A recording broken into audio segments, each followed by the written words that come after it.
Joe Biden's war on American energy didn't start when he took the oath of office as president. I want to take you back to one of the presidential debates when Joe Biden fittingly was standing to the left of Bernie Sanders. If you're looking at the TV, here's Bernie Sanders. To the left is Joe Biden. And by the way, the policies that Joe Biden espoused were also to the left of Bernie Sanders. Joe Biden said as a candidate, quote, "No more drilling on federal lands. No more drilling, including offshore. No ability for the oil and gas industry to continue to drill. Period. It ends." That's what Joe Biden said about American energy as a candidate. And unfortunately, what we've seen since he became president of the United States was a constant barrage and attack on American energy. Started with the canceling of the Keystone Pipeline, which was thousands of American jobs, and a great partnership with our friend Canada. That oil was going to go somewhere. And we could have gotten that oil from Canada through a safe pipeline to America so that we wouldn't need to get oil from Russia. But Joe Biden said no. And it wasn't just Keystone. Joe Biden has not approved a single new pipeline in America since he's been president. And it's not that he's against all pipelines, as my colleagues have pointed out. He approved Russia's pipeline, the Nord Stream 2, which builds on top of the Nord Stream 1, which was already supplying Russian oil to parts of Europe. We could have been there to provide all of the oil and gas that Europe needs. And instead, Joe Biden turned off the spigots here and sent leverage to Putin, sent hundreds of millions of dollars a day to Putin to help fund this war in Ukraine.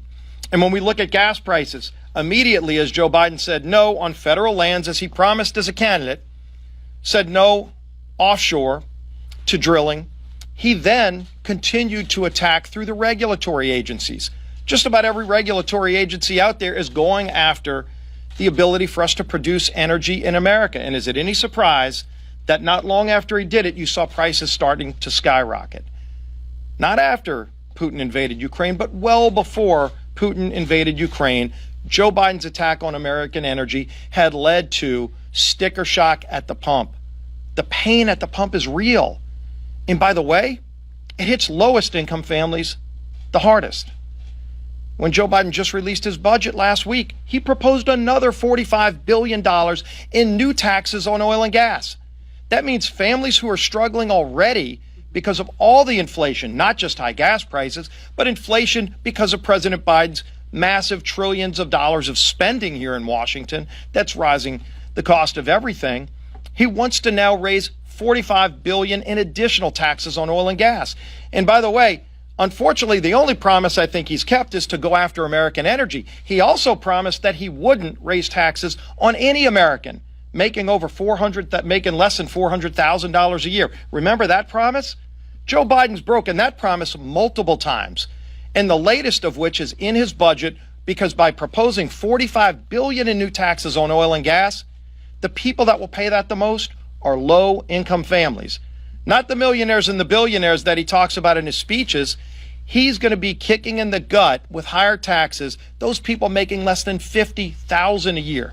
They're the ones that are going to get hit the hardest. Well, he talks about windmills and solar panels and electric cars.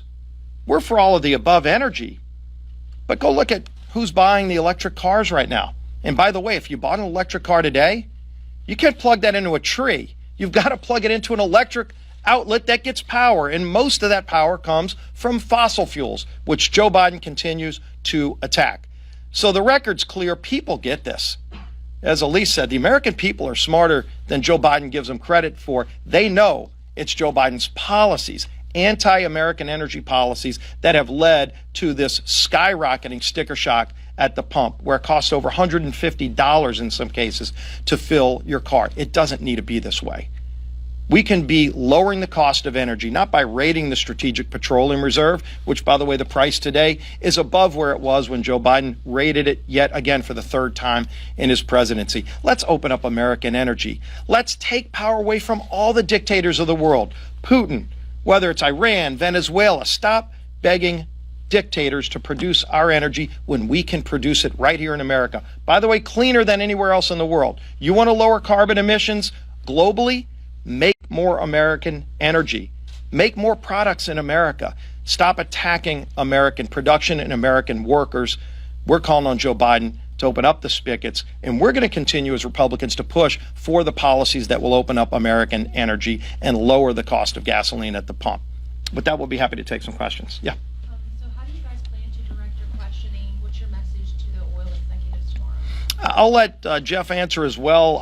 I'm on the Energy and Commerce Committee, not on the subcommittee of jurisdiction, but they'll allow us to come on. You know, and some of the questions I want to ask, because we've got a number of pieces of legislation. Energy and Commerce Republicans, led by Catherine McMorris Rodgers, have filed legislation that will allow us to produce more American energy and lower the price of gasoline. Last week, the Natural Resources Republicans filed a package of bills, 6 different bills, that will specifically reverse some of the Obama regulations that are crushing American energy. And so we're going to be promoting that legislation, but we're going to also be asking some of the myths that are out there, like the 9,000 permits that President Biden wants to talk about. Oil companies aren't sitting on those leases. In many cases, what we hear from them is that they can't produce the leases that they have because every federal regulatory agency is blocking their ability to actually go drill in America. So President Biden last week said, we're going to tax people more if they don't produce their wells, while his own agencies are blocking them from producing the wells.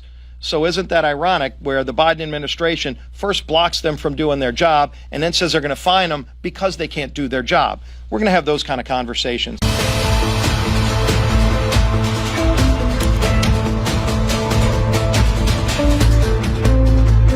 President, last question on humanity. Everybody else got some. Well, you're coming. Okay, go ahead. Last question on humanity. Sir, you can't legislate and you can't executive order out the issue of empathy or the lack thereof in the midst of this rhetoric, this heated political rhetoric. What's next?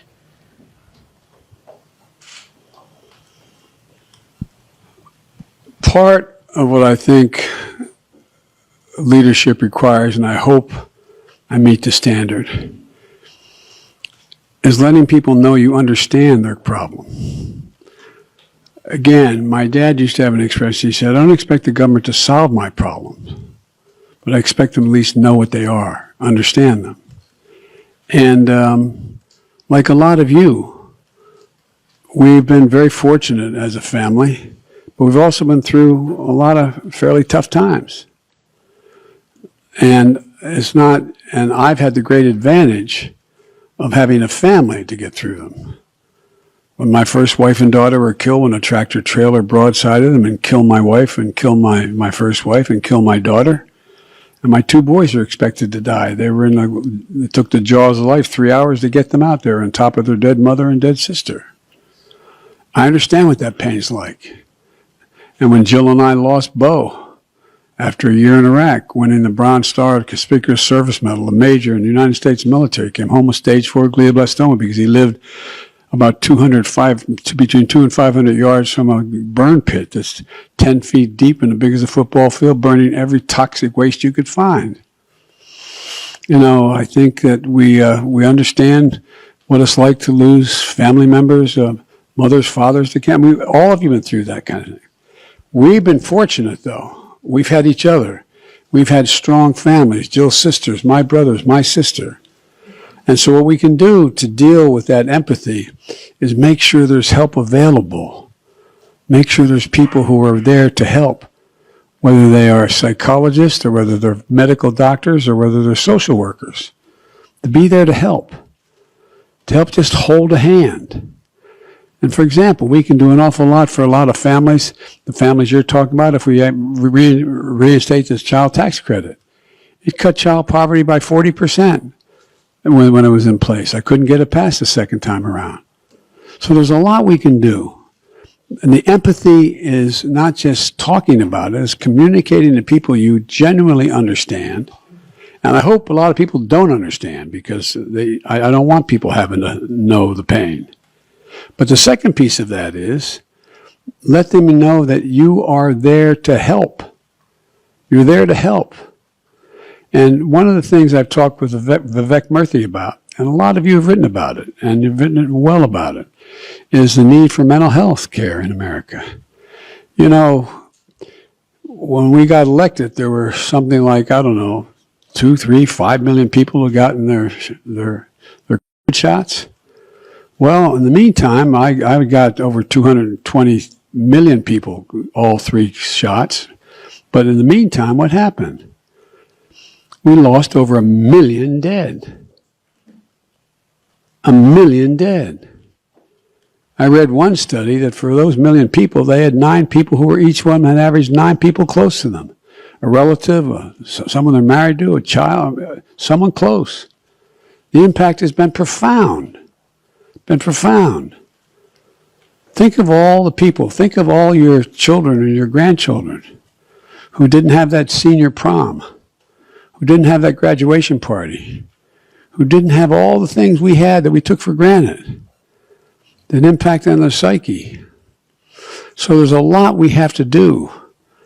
And empathy reflects itself not just in what a person demonstrates they understand, of knowing what people need and helping to make it happen.